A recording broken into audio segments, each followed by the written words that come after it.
Bonsoir, je suis Matt Chevalier, vous êtes sur Wallmight, bienvenue dans Le Grand Débat, le meilleur sport de combat. Générique. Donc dans ma dernière vidéo sport de combat versus combat réel, je vous avais dit que le meilleur sport pour s'entraîner en combat réel c'était le letway. Je vais vous dire pourquoi. Et puis vous m'avez aussi mis plein de coms où vous m'avez donné vos sports de combat préférés, comme très pertinents, donc on va en parler. Vous m'avez mentionné plein de sports fort bénéfiques. Donc on va parler de combat urbain, de sport, d'arts martiaux, de mythojutsu. Et on commence direct avec le com de Scarab qui dit « Ah, faut aussi savoir que travailler avec et sans gants, c'est totalement différent au niveau de la frappe. » Il me met ça parce que, coucou à lui, des fois il se bouge le cul pour venir s'entraîner avec moi à Alès. Lui, il était formaté boxe et donc habitué aux gants. Il a vu que sans gants, comme différence, il y avait le fait que tu peux faire les saisies, tu peux attraper la garde du mec d'une main et puis le marteler de l'autre. Tu peux attraper les doigts du mec. Tu as beaucoup de mecs qui vont rester comme ça, en garde. Bah toi, tu arrives, tu attrapes le doigt, tu le mets par terre direct, c'est fini. Tu n'as même pas donné un coup, c'est très rapide. Il y a ce genre de truc que tu peux faire. Les kento, tu peux les rentrer dans des endroits un peu incongrus, hein, même en mode un peu karaté. Tu sais, tu vas faire ta saisie, tu attrapes le mec comme ça, tu rentres le kento sur le nerf que tu as qui passe vers les côtes, là, le Vegas. C'est un peu dur à faire, il faut de la précision. Maintenant, ça se tente, ça peut faire un crit. Hein. Voilà, même en combat réel, si tu as envie d'être un peu gentil, bon, en général, en combat réel, tu vas pas le mettre là, tu le mets visage directement. Rick Ross qui dit « À Tahiti, le samedi soir, à la sortie des boîtes, on fait la bagarre, c'est un sport. » C'est un sport, c'est combat réel. Disons, c'est du combat réel avec des codes, quoi. Il y a un côté sportif. C'est le côté duel. C'est comme quand tu as un problème avec quelqu'un et que c'est pas méchant. Bon, bah, du coup, tu fais un duel avec, tu règles tes problèmes entre mecs, on va dire. Et puis, il y a des trucs que tu vas pas faire, c'est codifié. Donc, il y a un côté sport, quoi. C'est du combat singulier, on va dire. C'est du duel. C'est vrai que c'est quasiment sportif. Après, voilà, c'est un mix des deux. Hein. On peut pas vraiment dire c'est sport parce que bon, il n'y a jamais des règles établies. Je veux dire, si tu les enfreins, bon, il va pas y avoir un arbitre qui va te disqualifier ou quoi que ce soit. C'est simplement que tu auras montré que tu as pris le truc beaucoup plus au sérieux que la personne en face, que ce qu'elle s'y attendait et du coup t'étais prêt à faire des trucs plus hard. C'est pour ça qu'on en revient aussi avec un truc que j'ai pas dit la dernière fois, c'est que en combat réel, celui qui gagne, c'est celui qui est prêt à aller le plus loin, bien souvent. Alors, tonton by night 07, que penses-tu du grappling? La façon de combattre est tout autre. Et il me semble que les situations de combat ressemblant à ce style se voient quand même quelquefois dans les combats de rue. Oui, ouais, ça se voit, et finalement, pas tant que ça. En fait, c'est sûr que moi, en fait, dans ma vidéo, j'ai mentionné le letway, c'est un sport que de frappe, t'as le clinch debout, t'as les projections debout, et tu vas pas au sol. Donc bon, l'idée, c'est que tu veux surtout pas aller au sol. C'est pour ça que je trouvais ça bien, c'est que ça se rapproche de l'esprit du combat urbain. Si tu vas pas chercher à aller au sol en combat urbain, à moins vraiment que tu te dises je suis dans la merde de toute manière, allez, j'ai plus rien à perdre, j'y vais, quoi. Quand t'en es là, quand même, c'est un peu la misère. Même les mecs du sambo, les mecs qui font du juji et tout, déjà, même s'ils sont bons au sol, ils aiment bien taper aussi. C'est des strikers, bien souvent, ils vont pas faire que du juji. Et puis, ils savent que ça peut être mauvais d'aller au sol. Donc, le grappling, c'est bien. Moi, j'aime beaucoup. En plus, c'est des entraînements gratos. Hein. Tu te fais pas mal si tu peux t'entraîner avec tes potes en grappling. Seul truc qui est chiant, ça nécessite d'avoir un sol, ça nécessite d'avoir ou au moins une pelouse propre. Voilà, parce que bon, quand tu t'entraînes dans une pelouse et qu'il y a des bouts de verre et qu'il faut que tu emmènes ton pote à l'hôpital qui s'est ouvert le genou dessus, c'est un peu chiant. Histoire vraie. Et voilà. Donc, le grappling, c'est des trucs à connaître de toute manière. Force tranquille.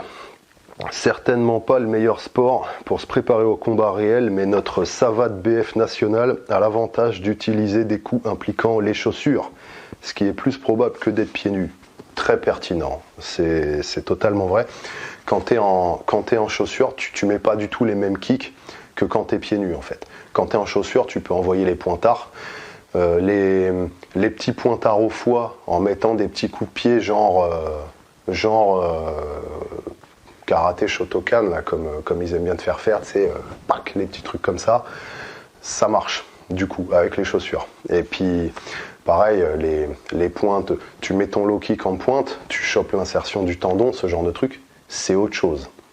C'est clairement autre chose. Donc ouais, les chaussures, c'est un truc à prendre en compte. Et c'est vrai que du coup, il y a ça en BF. Ouais, intéressant. Le Marc Bernard, t'as raison, sauf pour moi, c'est la personne qui fait l'efficacité du style.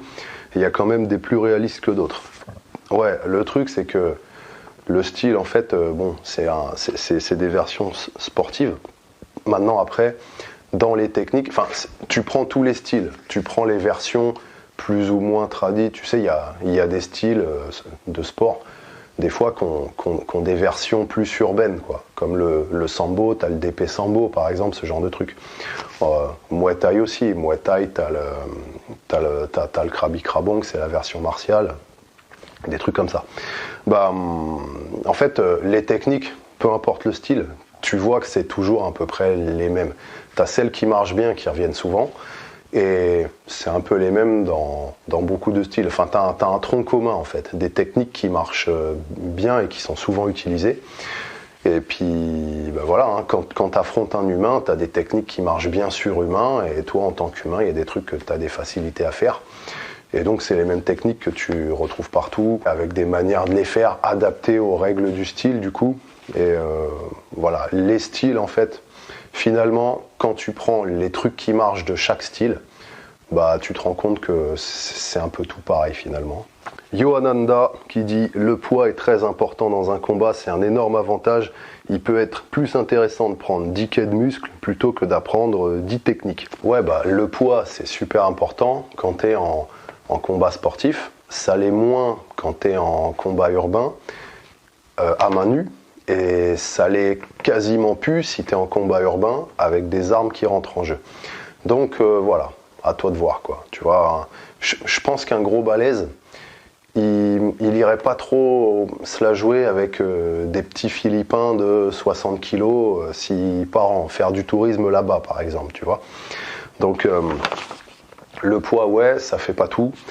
Et pour l'histoire de prendre 10 kilos de muscle, voilà, est-ce qu'il faut mieux prendre en masse et développer le physique que de bosser la technique? Ça dépend de ton potentiel, en fait. Si t'es super maigre, que t'as beaucoup de potentiel de prise de masse, vas-y, fais de la muscu à fond, 1 an ou 2, tu vas progresser vite, tu vas te faire une masse, une masse tranquille, quoi. Et puis bon, une fois que tu arrives à la fin de ton potentiel, on va dire, en muscu, on va dire, allez, au bout de... je m'en rends bien compte, hein. Il y en a des fois qui me demandent mes perfs en muscu, là ça bouge plus, mes perfs c'est de la merde, ça reste... ça stagne, quoi. Donc bon, on va dire au bout de 5 ans, t'es quasiment à ton potentiel max, quoi. C'est une progression logarithmique. Donc si t'es en bas de ton potentiel et que t'as de la masse à prendre, prends-la. C'est sûr que ça va bien t'aider, il la faut pour des tas de choses. Maintenant, si t'as déjà ta masse de base, ça sert à rien de vouloir trop tabasser la muscu. Mieux vaut travailler technique, l'instinct de combat, les stratégies et tout ça. Le connaisseur, le Kyokushin est pas mal, je trouve. Mais quel connaisseur? Mais oui, le Kyoku, c'est le karaté qui est le plus répandu, donc et c'est sans gants. Donc ouais, moi je trouve ça très bien parce que tu travailles sans les gants, ça t'apprend bien. C'est un style qui est dur. Alors le Kyoku, il y a 2 trucs dessus que j'ai retenu. Déjà, c'est sans gants et c'est un style qui est propre. Tu vois, tous les coups sont destinés à faire mal. Et ça fait partie des formatages que tu as quand tu fais de la boxe, tout ça, avec les combats qui durent longtemps, il faut tenir les rounds et tout. C'est que tu vas à l'économie, tu as tendance à tourner, tu fais jab, tiens, je prends ma distance, kick, je te fais une feinte, non, c'était pour déconner. Kyoku, t'as pas ça. Kyoku, t'arrives, tu défonces, quoi. Bon, après c'est très technique aussi. Tu peux faire des trucs tricky si t'as envie. Hein. Il y a des mecs, tu peux faire des feintes, pourquoi pas. Et l'esprit, c'est plutôt chaque coup est destiné à infliger des dégâts. Donc c'est un style propre, sans fioriture, quoi. T'y vas, c'est bam, bam, t'avances. Et c'est que des gros coups. Donc ça te formate bien pour ce que pourrait être un combat en réel, où il faut aller vite, où t'as pas le temps, et où ton but c'est plutôt de défoncer très rapidement. Voilà, je trouvais que le Kyoku était bien pour ça. Après, bon, moi j'ai traîné dans 2 dojos où on faisait du Kyoku. Et le problème, c'est que bon, t'as quand même tout le côté karaté. Voilà, les mecs, ils te font faire des pendant 3 heures, des déplacements, des trucs, mais franchement, j'utiliserai jamais ça en combat, quoi. Puis bon, il y a tout un formatage après. Moi, dans mes placements, dans mes positions et tout, je suis quand même, je suis formaté à ma façon. Donc c'est vrai que quand tu arrives dans un style qui se veut tradi, c'est-à-dire qu'il y a, on va en reparler après de tout le côté marketing de ces styles-là, des sports en gi et tout ça. C'est voilà, les mecs ils veulent te reformater de façon très précise dans ta façon de taper et tout. Donc moi ça m'a pas convenu. Et puis aussi bon, il y a un certain côté mytho là-dedans, tu vois, les mecs genre en karaté ils te font faire les kiai. Toi tu viens à ton cours et tout, t'es sérieux, tu veux faire ton truc, et puis les mecs ils sont là. Tu dis putain, qu'est-ce qu'ils font les gars? Ils veulent que tu fasses ça. Non mais bon, ok, tu le fais une fois, bon voilà, t'en fais 2, ok, ça t'énergise un peu, c'est marrant, et puis c'est bon quoi, c'est marrant 2 minutes. Là les mecs, s'ils voient que tu le fais pas, tu sais, ils te cassent les couilles, ils disent allez, il faut faire le kiai et tout. Tu te dis putain, c'est bon quoi, tu sais, à la fin tu reviens plus aux entraînements, ça te saoule, ils te saoulent avec ça quoi. Enfin voilà, il y a des trucs comme ça qui m'ont assez briser les burnes en fait au karaté, c'est dommage parce que ouais, c'est un bon sport, tu t'amuses bien, ça envoie, voilà. C'est une bonne façon de travailler, je trouve. Donc c'est dommage qu'il y ait des trucs chiants liés à tout le marketing autour, quoi. Victor PJL, ça fait plaisir d'entendre parler de Letway. Pour info, le Letway, c'est le sport de compète. L'art martial de base, c'est le bando ou boxe birman, et on voit tout ce qui est debout avec les 9 armes. Voilà, parce que le Letway, on dit que c'est l'art des 9 membres, tu vois, donc avec la tête en plus. Et plus grappling, projection, combat au sol, ce qu'on disait avant, c'est vachement complet. Et pour les plus martiales, il y a toutes les formes animales qui sont très intéressantes à pratiquer. Bonne vidéo autrement. Alors les formes animales, ça je connais pas du tout. Je sais que bon, Letway, en fait c'est comme le Muay Thai et le Krabi, quoi. T'as le Muay Thai, leur sport. T'as le Krabi Krabong, c'est le système martial. Donc c'était vraiment fait pour faire la guerre. Donc Krabi Krabong, ça se fait avec des épées. Alors t'as plusieurs setups après, hein, parce que c'est un peu comme le côté médiéval européen, quoi. Krabi Krabong, t'as une épée, t'as le setup Sangmu, Sang c'est 2, donc t'as les 2 épées. T'as épée et bouclier, tu vois, genre quand tu vois dans Hong Bak les mecs qui défendent les éléphants avec les épées et leurs boucliers en osier, là, ça c'est Krabi Krabong. Ils ont une config bâton, une gao, un truc comme ça s'appelle, je sais plus où, flong, je crois c'est la lance. Et t'as un autre setup avec des genre l'équivalent des tonfa. Alors en fait c'est des bâtons. Alors soit ils se les attachent, soit c'est des tonfa comme les trucs d'Okinawa. Et bon en fait apparemment c'est pas Okinawa qui les a inventés, ça vient pas du karaté d'Okinawa, les tonfa, ce serait plutôt chinois, et puis il y a aussi les Thaïs et les Khmers et les Malaisiens, enfin voilà, par là quoi, hein, Asie sud-est, qui utilisaient des trucs genre les tonfa, donc soit ils s'attachaient des trucs carrément au bras, soit ils avaient des tonfa avec la poignée. Voilà. Et il y a une arme cambodgienne aussi qui fait un peu penser à ça. C'est ils prennent un bambou, ils le splitent en deux, et donc ça leur fait comme un arm guard. Ils taillent le truc en biseau au bout, donc tu as un bambou en pointe, et puis ils te stankent dans le bambou une poignée en fait. Et donc ils ont leurs 2 morceaux de bambou comme ça, avec leur truc pointu, et ils se battent comme ça. C'est des armes apparemment, c'est cambodgien quoi. J'avais vu ça, je m'étais intéressé au truc, comme j'aime bien les armes exotiques et tout, j'avais un peu regardé. Voilà, donc Muay Thai et Krabi Krabong, et donc Letway, et eux ils ont le Banchai. C'est leur système martial que je connais pas et qui j'imagine qui doit ressembler à fond au Krabi Krabong. Krabi Krabong, ça s'appelle Muay Boran aussi, c'est ce que tu vois dans Ong Bak. Quand j'étais en Thaïlande, aux mecs du Kai, je leur avais demandé s'ils connaissaient un endroit où je pouvais faire ça. Et bon, ils m'avaient répondu un truc du genre Krabi Krabong, Ong Bak. J'avais dit ok, bon, apparemment j'en ferai pas cette année. Lucky Scarandar, trop de règles restrictives dans le Letway. Le sport de combat le plus efficace, le moins chiant à l'heure actuelle est à mon sens le MMA.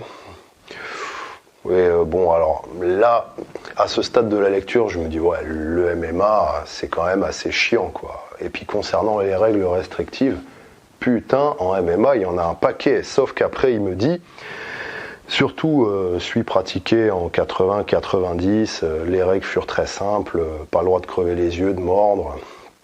Voilà, rien de plus qui dit mieux. Et là, il a raison. Les premiers UFC, le Vale Tudo, ce genre de tournoi, ouais, c'était top. Là, ouais, c'était des règles très simples, c'était du combat sportif complet en duel, et puis voilà quoi. Il y avait tout, c'est clair. Tu pouvais pas faire plus proche de la réalité que ça en ce qui concerne le côté duel à main nue. Du coup, on arrive à pourquoi j'aime bien le Letway par rapport aux règles. Alors, dans le Vale Tudo et les premiers UFC, c'est pareil. Je crois pas qu'il y avait de comptage de points. Hein. C'était à la soumission ou au KO aussi. Donc, voilà, il n'y avait pas d'histoire de on y va à l'économie et tout.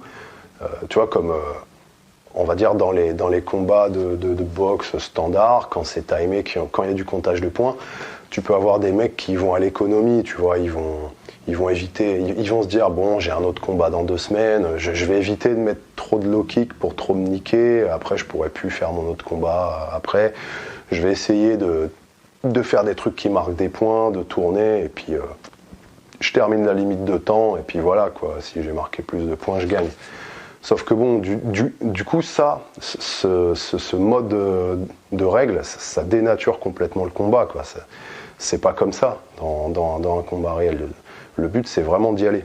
Et en Letway, comme dans les tournois de free fight des débuts,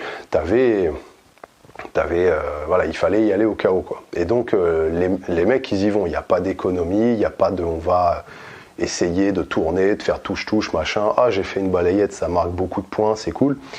Là, ça fracasse. Après, dans le Letway, ce que j'aime bien aussi, c'est que c'est comme dans Street Fighter.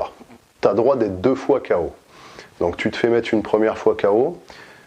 Si tu veux, tu peux récupérer pendant 2 minutes maxi, et après, tu reviens. Bon, puis si tu es vraiment trop fracassé, que tu peux pas continuer, bon, bah là, ok, c'est fini. Il n'y a pas de TKO. À chaque fois que tu vas au sol de façon sérieuse, tu te fais compter. Et puis ça veut dire que tant que tu as les couilles de continuer le combat continue. Donc ça, c'est un côté qui rend le truc très sportif. C'est on y va, quoi. C'est à l'énergie et à la résistance, au mental et tout.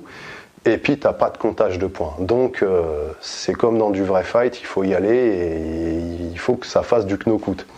Et si à la fin du temps, il n'y a personne qui est KO, devine quoi, c'est comme dans un vrai combat, personne n'a gagné, ça fait un draw, et du coup ça arrive souvent.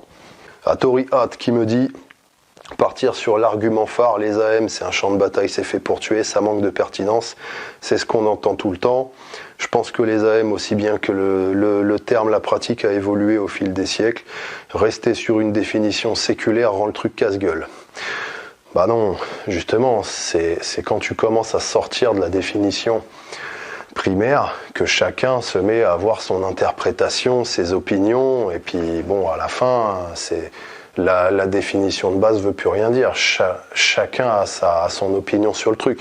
C'est comme les bouquins religieux, tu vois. On arrive à des trucs, chacun a son opinion dessus, et puis finalement, on n'en a plus rien à foutre de ce qu'il y a écrit dedans. Après, il me marque que les sports, c'est très mauvais. Le côté compétition, tout ça, c'est très délétère. C'est vrai, hein, moi j'ai plusieurs instructeurs qui m'avaient dit que bon, faire à haut niveau, bah, c'était très mauvais après. Hein. Alors, de toute façon, la progression, c'est le ratio steam et récup. Si tu fais que du steam tout le temps, ton corps récupère pas, il se désagrège après. Et puis, il faut passer à la caisse un jour ou l'autre. Après, bon, je pense que quand tu es à haut niveau, tu peux te faire coacher, tout ça. Tu as des mecs qui peuvent bien te gérer. Quand tu es à haut niveau, c'est tu peux faire plus attention à ça. Et justement, c'est ton intérêt de faire gaffe à ta récup. C'est quand tu es un peu avant le haut niveau où là, éventuellement, tu fais pas très gaffe. Ou alors, si tu es à haut niveau, je sais pas, t'en as rien à foutre, tu as juste une bonne génétique ou quoi, tu te retrouves à haut niveau, tu y vas comme ça, tu te crames, bon, puis ça dure pas tout le temps. Là, ouais, faut faire attention, même sur la nutrie, hein. Tu peux avoir tendance à te cramer avec la nutrition, à bouffer plein de trucs mauvais, et puis à la fin, tu es niqué. Après, il met, pour les AM, il y a le combat bien sûr, et aussi une dimension spirituelle, philosophique que tu as tort de négliger.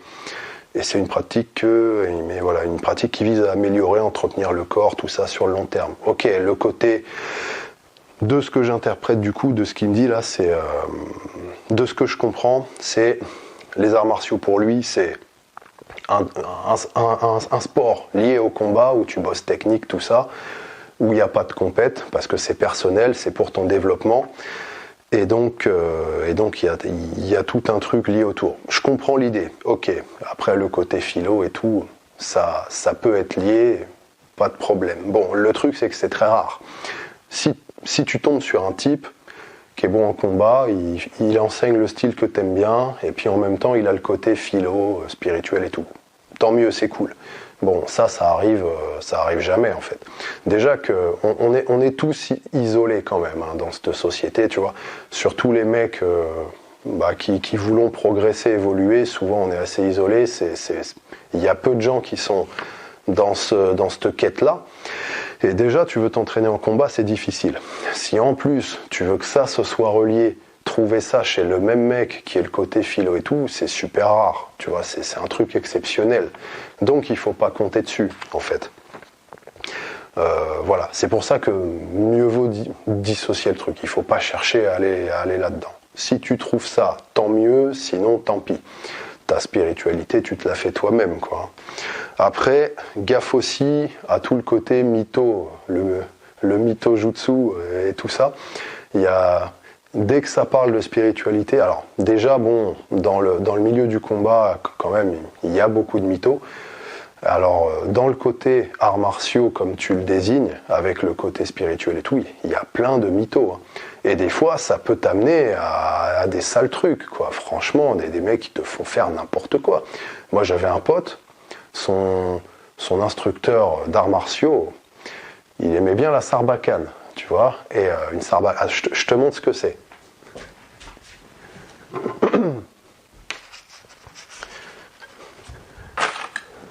Tu vois, ça c'est une sarbacane. Alors là, tu as deux morceaux.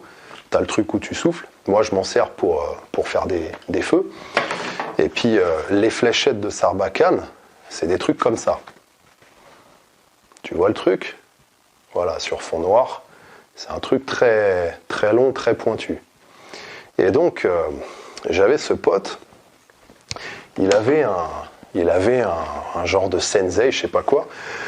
Il lui dit tiens, vas-y, on va faire un truc. Bon, mon pote, il était un peu dans ce côté-là aussi, hein. Faire les conneries d'arts martiaux avec nunchaku, machin, mettre des lames de rasoir sur les nunchaks et tout, ce genre de trucs. Et en fait, le mec, il me raconte ça. Son gars le fait se mettre avec une pomme sur la tête et lui, il tire à la sarbacane. Voilà. Et la fléchette, il lui a enquillé juste à côté de l'œil comme ça. Et il lui a enfoncé de ça, en fait, jusque-là. Et le mec, il fait « Oh merde !» et tout. Et en fait, il lui retire la fléchette. Voilà. Donc, t'imagines, toi, tu te retrouves avec un mec comme ça, t'as 18 ans, voilà, enfin bref, t'es jeune, tu sais pas qu'il y a plein de mythos là-dedans qui veulent se la jouer, et puis ils te font faire des conneries comme ça. Et tu te retrouves avec un œil en moins. Voilà. Enfin bon, c'était une petite parenthèse pour dire que dès que ça parle de spirituel, il faut faire gaffe dans tous les milieux, hein, même le milieu enfin tous les trucs qui peuvent être liés, le yoga, les trucs de chaman, tous ces trucs-là, t'as toujours des gros tarés en fait qui traînent là-dedans. Donc bon.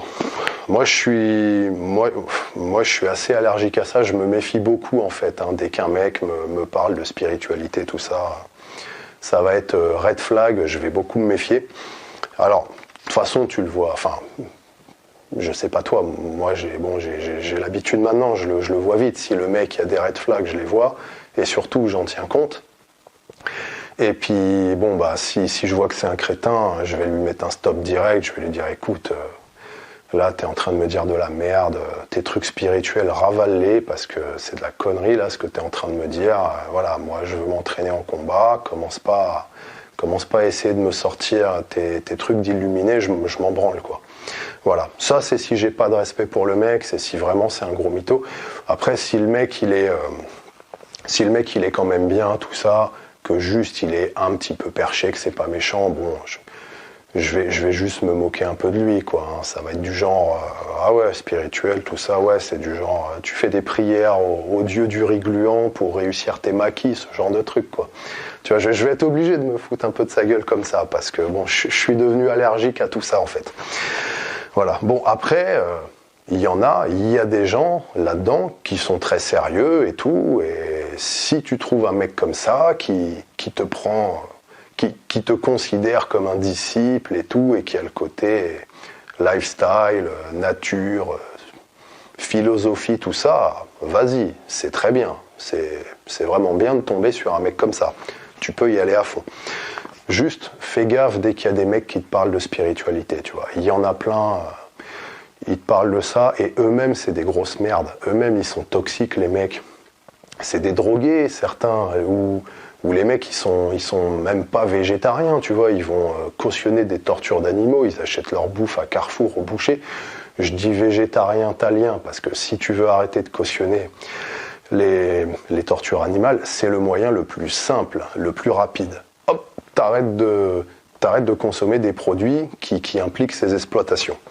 Voilà, après, bon... Ok, il y en a toujours qui vont dire oui, on peut chasser aussi notre propre nourriture ou faire nos élevages. C'est vrai, bon, sauf que les gens, personne fait ça, quoi. Donc, le moyen le plus simple, c'est d'arrêter de les manger, tout simplement. Et il y a beaucoup de mecs spirituels, ils font pas ça du tout. T'en as même qui bouffent carrément, je vais te le dire, du foie gras. Non mais... Je veux dire qu'ils aillent se faire enculer, quoi, au bout d'un moment avec leur spiritualité, alors que le mec, il bouffe du putain de foie gras qui a été créé en torturant des pauvres canards. Enfin voilà. Ça, c'était pour le côté mytho-jutsu, spiritualité. Et sinon, voilà, je comprends l'idée de Hattori Hat sur sa définition de l'art martial. Après, il me met... quelques liens vidéo avec un mec qui parle d'aïkido, tout ça, qui est à fond, il pratique le sabre, le naginata, la lance, des trucs comme ça. C'est martial, ouais. Naginata, lance, c'est des armes de guerre, quoi. Hein. Ok, là, il n'y a pas de souci, quoi.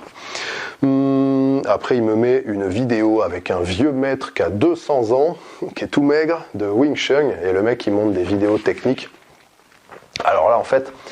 Il utilise les leviers, c'est une vidéo technique en fait où il fait des démonstrations sur des jeunes, tu sais, il les déplace, il leur bouge leurs bras en appuyant là où il faut. Voilà, c'est très technique, c'est bien.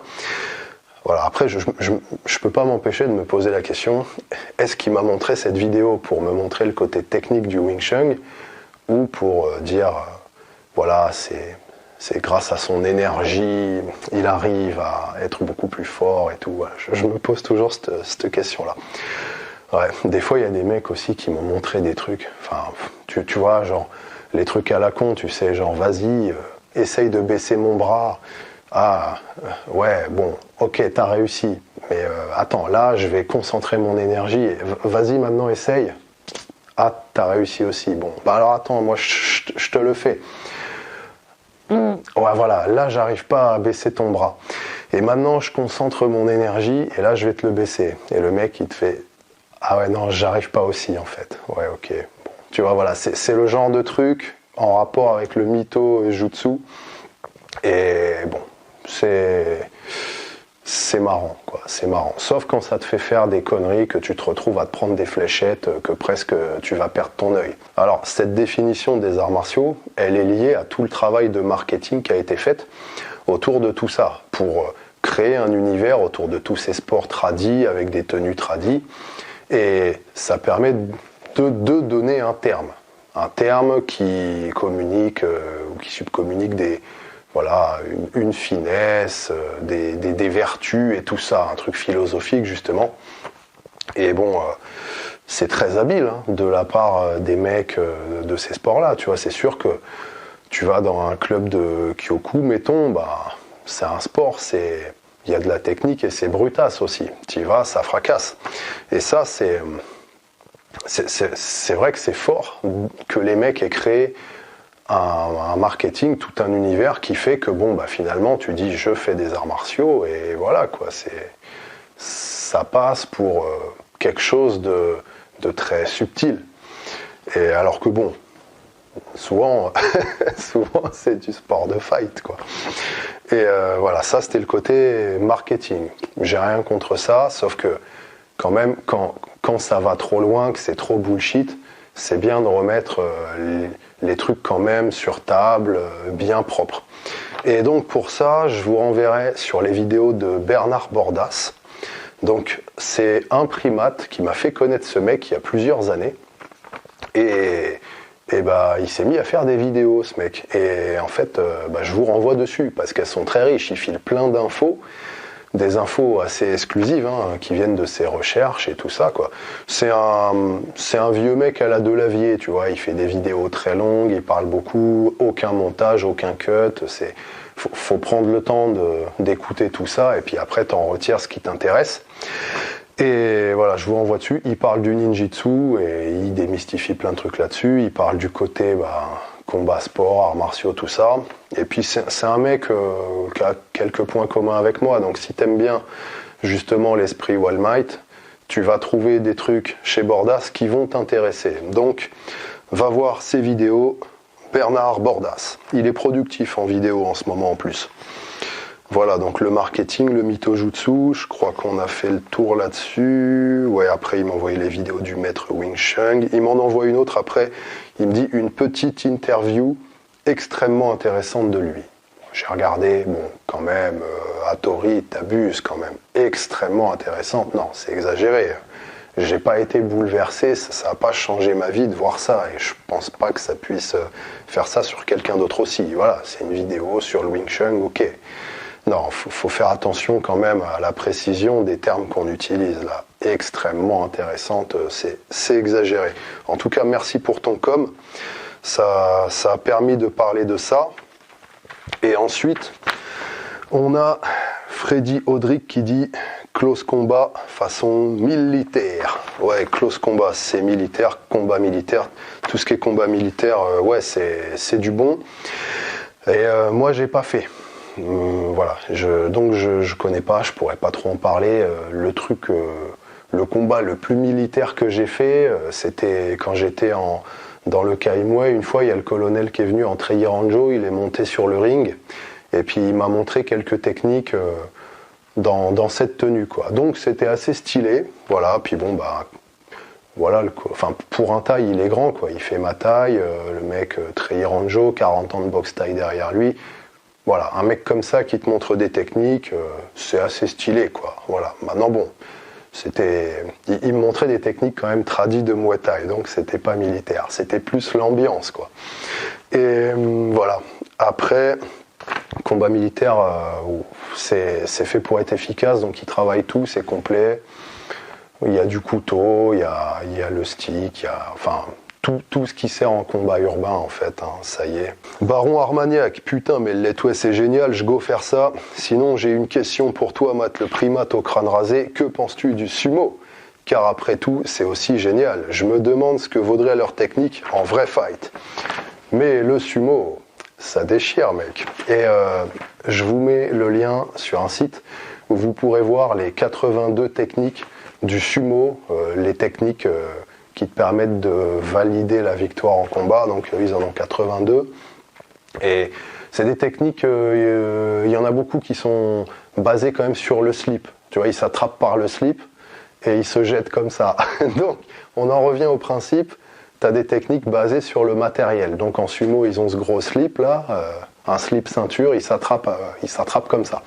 Toi, tu fais ça à un mec en vrai, bon, tu vas lui remonter le slip jusque là, tu vas lui compresser les couilles, et bon, peut-être que tu vas arriver à le jeter, ça sera pas le même effet quand même. Donc voilà, il y a une technique aussi en sumo, tu as une prise, le mec d'un bras il attrape, de l'autre il fait une frappe gorge comme ça, et puis en fait il fait une projection comme ça, en poussant le mec par la gorge. Donc ça, c'est des trucs qu'on voit rarement aussi. Dès que tu fais des frappes-gorge, dans beaucoup de sports, c'est mal vu. Bah, en sumo, ils ont ça, puis ils ont leur fameuse frappe main ouverte. Ils se mettent des grosses tartes dans la gueule en se faisant des charges. C'est épique. Et ouais, le sumo, il y a des bonnes techniques de lutte, hein, vraiment. Ouais. Les ricains, ils le pratiquent un peu. Hein. Voilà. Bon, en même temps, ça permet de justifier leur graisse quoi pour certains. Donc après bon, t'as des beaux sumo aussi, hein. C'est pas tous des gros lards de 200 kilos, t'as des mecs balèzes en sumo, et voilà, et c'est de la lutte quoi, c'est de la vraie lutte avec tout le côté, il y a tout un côté tradi, il y a tout le truc mythique autour, donc forcément c'est sympa. Dino, salut Wallmite, je me permets une réflexion sur le karaté. Il se trouve qu'il existe de très nombreux styles de karaté, celui dont tu parles, et le Kyokushin. En fait, il y a plus que ça. Tu as la base Kyoku. Kyoku, c'est le plus connu, quoi. C'est le style de karaté sport. Et après, t'en as d'autres. Tu as le Shidokan, où ils ont un peu les saisies debout. Il y en a un autre, je me rappelle plus du nom, qui est assez complet, où ils ont le sol, ils ont le judo aussi. Et puis ils ont la base de frappe et les règles, c'est Kyoku. Enfin bon, voilà. Je parle du karaté sportif en fait, quand j'en parlais. Et donc il y en a plusieurs. Et dans le dojo dans lequel je vais, nous apprenons d'un côté le karaté pour la compète, côté sportif quoi, et d'un autre côté le karaté appliqué. Le prof est un ancien militaire, ce qui nous enseigne est directement fait pour être applicable en réel. Voilà, donc voilà, c'est le karaté combat urbain. Tu vois, comme à Okinawa, les mecs d'Okinawa, t'as les armes du kobudo et tout, c'était urbain. Et donc, dans le karaté tradi, t'as toutes les techniques qui marchent. On revient sur ce que je disais, où dès que c'est des styles qui sont faits pour le combat vraiment, t'as à peu près les mêmes techniques partout, parce que t'es un humain, bah voilà, les humains ils sont pareils à peu près, donc c'est les mêmes techniques qui marchent sur eux, on a à peu près les mêmes corps, donc du coup tout le monde a développé à peu près les mêmes techniques. Hein.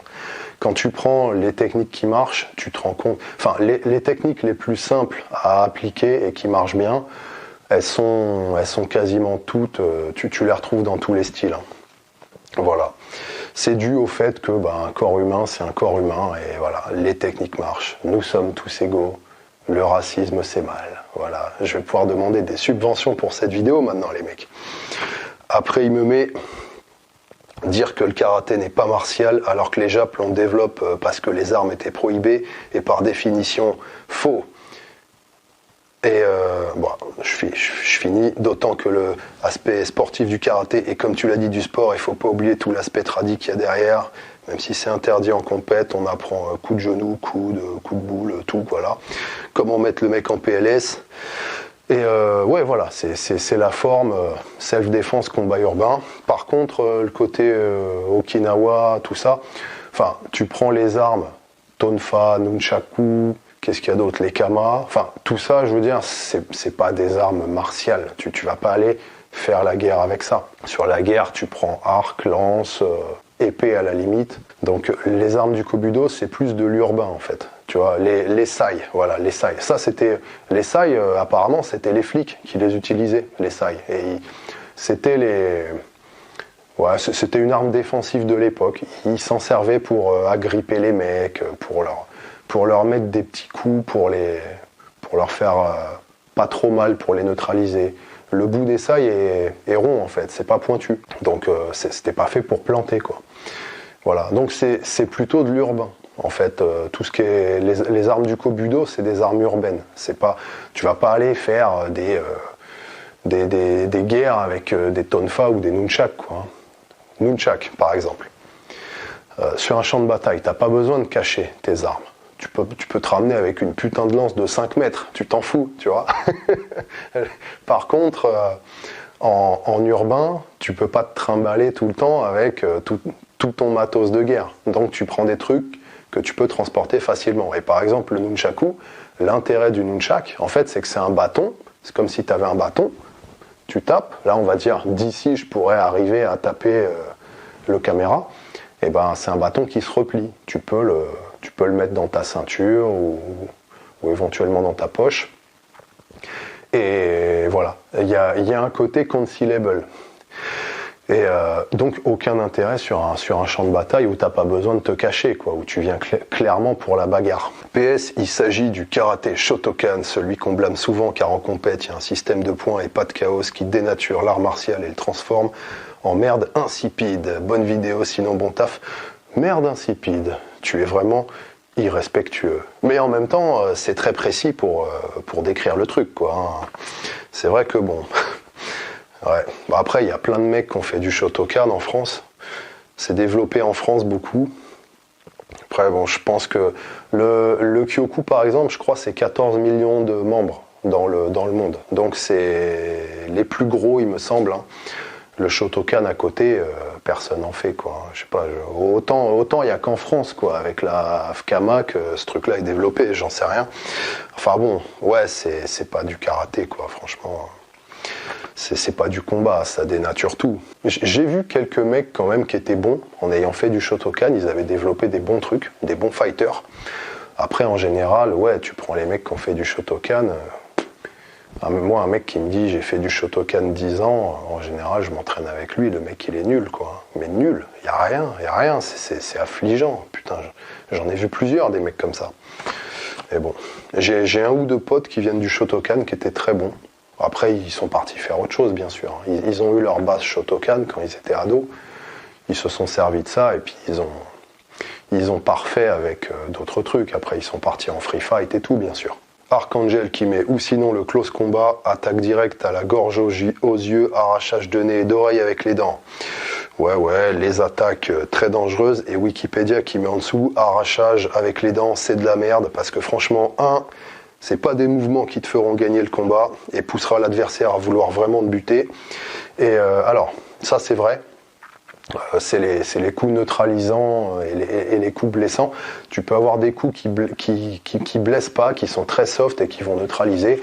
Tu dévies, tu fais frappe main ouverte, mâchoire, le mec tombe KO, il saigne pas, il a même pas de marque, rien. Tu l'as neutralisé et le mec il est complètement préservé, tu vois, c'est classe, quoi. Et t'as des techniques qui vont blesser, infliger des sales mutilations et tout, et qui font rien au mec, qui le neutralisent pas du tout, il peut encore t'attaquer, il est encore là, en pleine possession de toutes ses facultés. C'est juste que éventuellement tu l'as un peu choqué, il voit son sang pisser et ça peut le déconcentrer, ça s'arrête là. Bon, en général, c'est vrai que ça va l'énerver. Il y a des cas comme ça, il y a des histoires. Puis tu as aussi d'autres situations. Imagine, genre, tu te fais attaquer, un mec t'attrape, il veut t'emmener dans sa bagnole ou un truc dans le genre. Ça arrive. J'ai un pote à qui c'est arrivé d'ailleurs. 4 mecs qui l'ont pris, ils l'ont mis dans sa caisse et puis ils voulaient lui taillader sa gueule au rasoir. Pour des histoires à la con, quoi. Des trucs qui arrivent. Bon, imagine le mec t'attrape, il veut te choper, t'amener quelque part. Bah, tu peux très bien utiliser un coup de mâchoire pour qu'il te lâche, pour regagner un peu d'initiative. T'es en mode self-défense là. Et puis après, toi, ça te permet de t'enfuir. Donc une fois que toi t'es enfui, ok, le mec il est pas neutralisé, il est encore debout et tout. Par contre, bon bah ça t'a juste permis de regagner du temps. Et puis qui c'est qui est comme un con? C'est pas toi. Toi t'as tapé ton sprint, t'es parti. Et ton agresseur, bah il est avec sa joue arrachée qui pend comme ça. Et puis il est comme un con au milieu de la rue. Donc c'est quand même des techniques qui peuvent servir. Fabien Dolbo, le Jeet Kune Do, c'est pas mal aussi, ouais. Jeet Kune Do, Kali Eskrima, tout ça. Personne n'a mentionné les Filipino Martial Arts, le Kali ou ce genre de trucs. Parce que bon, ça travaille au couteau aussi. Pareil, Kali, Eskrima, t'as la forme sportive et t'as la forme combat urbain. Donc ça travaille beaucoup couteau, bâton, machette, arme. Et voilà, ça complète bien si tu fais d'autres choses, si tu veux bosser en mode défense ou quoi, ou avec des armes. Et dans le Jeet Kune Do, alors Jeet Kune Do, Penchak, souvent ils travaillent l'eskrima un peu. Par exemple, tu as des vidéos de Danilo Santos, c'est un élève de Bruce Lee. Il a fait beaucoup de vidéos sur le Kali. Et bon, elles sont bien en plus, il montre des bons trucs. Hein.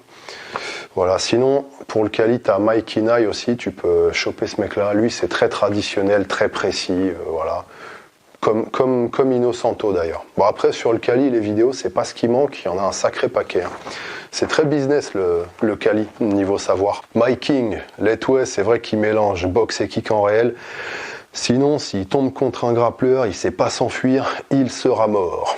Bon alors, il y a beaucoup de gens qui parlent aussi du fait, en Letway, ils ont pas le sol, tout ça, machin. C'est vrai, bon alors, le sol, bon... Moi, j'ai dit le Letway parce que, bon, pour les raisons que je t'ai dit, et puis aussi parce que tu te focuses quand même sur un certain style. Après, tu peux difficilement tout faire en même temps. Sinon, si tu veux tout faire, ben, tu fais tout en même temps. Soit tu prends un sport qui est ultra complet où il y a tout, soit tu en fais plusieurs en même temps.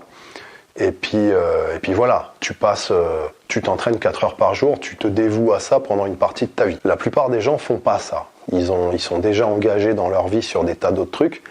Donc voilà, ils ont que quelques heures par semaine pour s'entraîner. Donc ils doivent se concentrer au début. Et c'est pour ça que le Letway, moi je trouve que c'est un bon compromis entre se concentrer et être complet. Si tu dois choisir qu'un seul truc à la fois.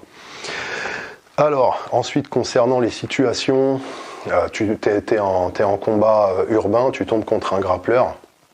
Bon, le mec, alors déjà les lutteurs, souvent ils aiment bien taper aussi.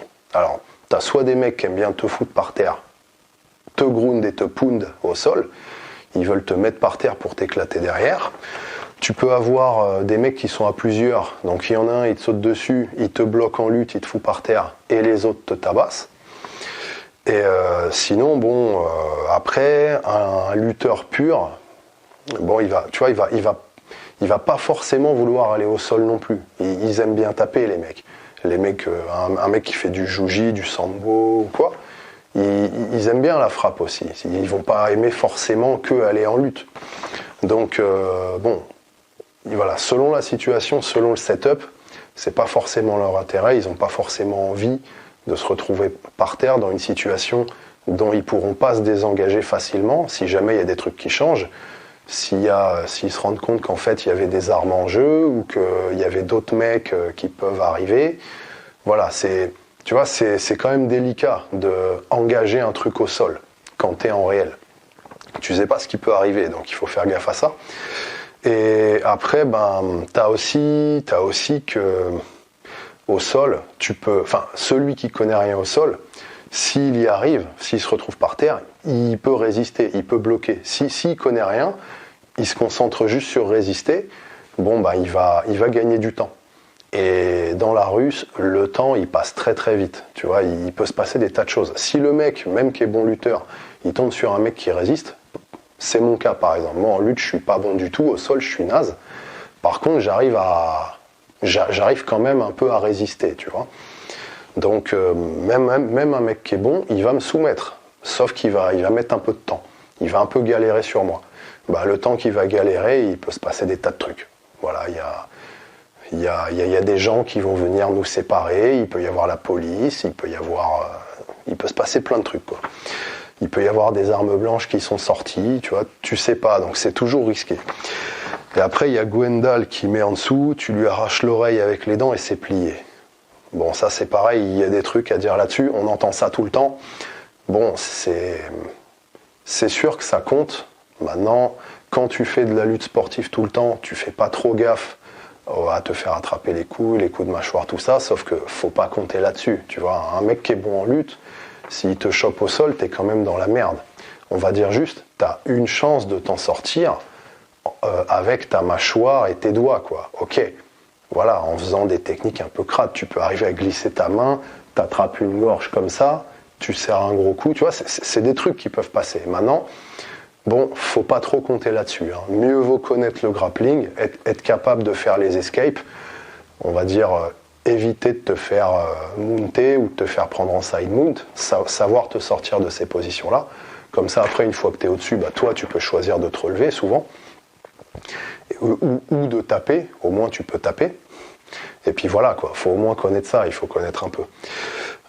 Voilà, faut pas se dire ouais c'est bon, tu sais ça on entend des fois dans les clubs de purs frappeurs, enfin je l'ai déjà entendu, hein, des mecs qui disent à leurs élèves non mais c'est bon, nous le sol on s'en fout, si le mec il vous met au sol, vous lui tapez les couilles et c'est bon quoi, ça, il fera attention de pas aller au sol avec vous, tout ça, bon. Voilà, un mec qui est très bon au sol, il fera gaffe à ça aussi, et puis il saura comment faire pour que tu lui chopes pas les couilles ou que tu lui mettes pas de coups de mâchoire.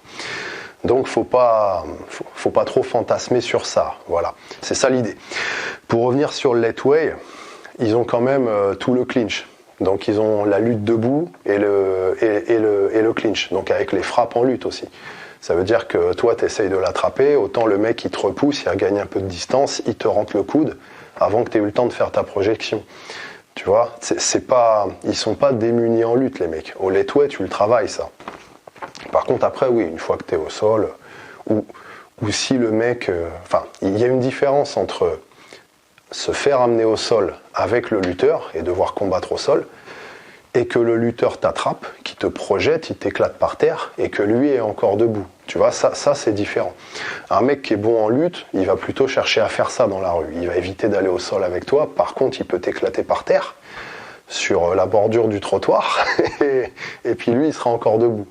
Voilà, donc ça attention. Bah justement, le Letway, ça, tu le travailles dedans. Donc, t'es pas démuni contre un lutteur. Tu fais du takedown defense et tout. Et du takedown defense avec frappe, parce qu'il y a le clinch, très important. Alors après, il y a le sambo qui a été mentionné par plusieurs d'entre vous, comme Martin Verniquet qui dit « Le sambo, je pense que c'est un des meilleurs pour le combat, coup aux couilles, coup de boule, avec une grosse base lutte et boxe. » Ouais, sambo, t'as la forme sport, et puis t'as la forme urbaine, quoi. T'as le DP sambo, et qui est adapté pour le combat urbain, hein, donc... Rien à dire en fait, c'est très complet, voilà, c'est top, hein. De toute façon, dès que tu as un truc de combat qui est russe, en général, c'est du bon. Pen et Rep, je connaissais pas le Letway, merci pour la découverte, c'est sympa aussi d'avoir inclus le Béour dans les sports de combat martiaux, sachant que beaucoup le considèrent pas comme tel. Et ça c'est dû à la définition, hein, apparemment... interprétatif de chacun. Si tu prends la définition littérale, c'est évident que chaque pays a son système martial. Donc en Europe, c'était beaucoup les trucs médiévaux à une époque. Après, j'avais un gars aussi qui m'avait dit que j'allais un peu dans son club, je traînais. C'était un club très loisir, donc je suis pas resté longtemps. Lui m'avait parlé aussi de tout le côté mousquetaire et tout, quoi. Le côté martial, avec travailler l'escrime, la dague, tout ça, quoi, comme comme les Espagnols avec leur setup épée et dague dans l'autre main. Voilà, enfin, en Cali, ça se fait aussi du coup, vu qu'il y a eu un mélange des techniques espagnoles et philippines. Comme les Espagnols ont envahi les Philippines après, du coup, ils ont fait des alliances martiales du coup sur tout ça. Enfin voilà, donc le béour, évidemment, c'est martial. Je pense que c'est aussi beaucoup une histoire de marketing, hein. Là, en ce moment, on voit beaucoup les AMHE, le béour. Il y a des mecs qui ont nommé le truc, qui ont dit voilà, ça s'appelle le béour, les AMHE, tout ça. Donc maintenant, tu dis béour, tout le monde sait ce que c'est. Et puis bon, tu dois avoir plein de pays qui ont leur système, tu vois, comme j'imagine que il y a 200 ans, tu devais avoir plein de systèmes d'escrime espagnole ou italienne, où ils faisaient plein de techniques qu'on connaît pas, qu'on n'en entendra jamais parler. Et puis c'est un peu tombé dans l'oubli parce qu'il n'y a pas eu de marketing autour, hein, aussi. Hein. Alors que les mecs, ils auraient fait ça, ils en auraient fait une activité, un sport, ils auraient monétisé le truc, ils auraient donné un nom à tout ça. Aujourd'hui, t'aurais les Espagnols et les Italiens qui auraient leur sport, leurs arts martiaux, en rapport avec les traditions de l'époque et tout. Et bon, du coup, il n'y a pas ça. Enfin, en tout cas, je connais pas. Peut-être que ça existe. Voilà, alors là, encore une fois, ça débat sur le sol. C'est le grand débat. Ce soir, sur Wallmight, Benjamin Bonnat qui met « et le travail au sol ». Étonné que t'en parles pas alors que 2/3 des embrouilles finissent au sol, généralement. Bon, je voulais parler de ça. Ça, c'est un truc qu'on entend tout le temps. La plupart du temps, quand il y a des chamailleries, des bagarres, les mecs qui s'agrippent, ça se finit par se rouler par terre. Moi, je vois pas trop ça. Hein. J'ai pas vu ça. J'ai des potes qui, par rapport à leur travail, hein, ils se battent tout le temps. Donc des histoires de baston, j'en entends un paquet. Et j'entends rarement parler de roulade par terre sur le trottoir et de trucs qui se finissent au sol, quoi. C'est pas si commun que ça, hein, finalement. Alors après, bon, je sais pas. Hein. C'est sûr que bon, tu prends des... Ouais, je sais pas, je sais même pas dans quelle situation tu peux avoir ça.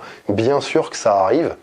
Et c'est sûr que quand tu y penses, dès qu'il y a un mec qui t'attrape, s'il veut aller au sol, c'est très facile de t'y amener. Sauf que finalement, ça se passe pas tant que ça. Ça arrive pas tant que ça. Moi, je pense que généralement, ça se finit debout, les trucs. Enfin bon, voilà. De toute façon, il faut quand même le connaître, parce que même si t'es bon en takedown defense, c'est quand même utopique de penser que tu finiras jamais au sol. C'est tellement facile de se retrouver par terre. Dès que tu tombes sur un mec qui veut vraiment y aller et qui est un peu bon, il t'y met. Hein. Donc bon, c'est sûr que de toute manière, il faut le travailler. Voilà, que Corico et le Krav Maga. Mais le Krav Maga, c'est du combat militaire. Donc c'est comme on disait tout à l'heure, c'est censé être complet, réaliste et tout. Après, les clubs de Krav Maga, le truc, c'est que c'est très business. T'as un peu du tout venant, en fait. J'ai l'impression qu'il vient dans les clubs de Krav. Moi, c'est ce qui m'a saoulé, en fait. Tu vois, tu peux te retrouver avec des gens qui sont pas des combattants, qui en ont rien à foutre.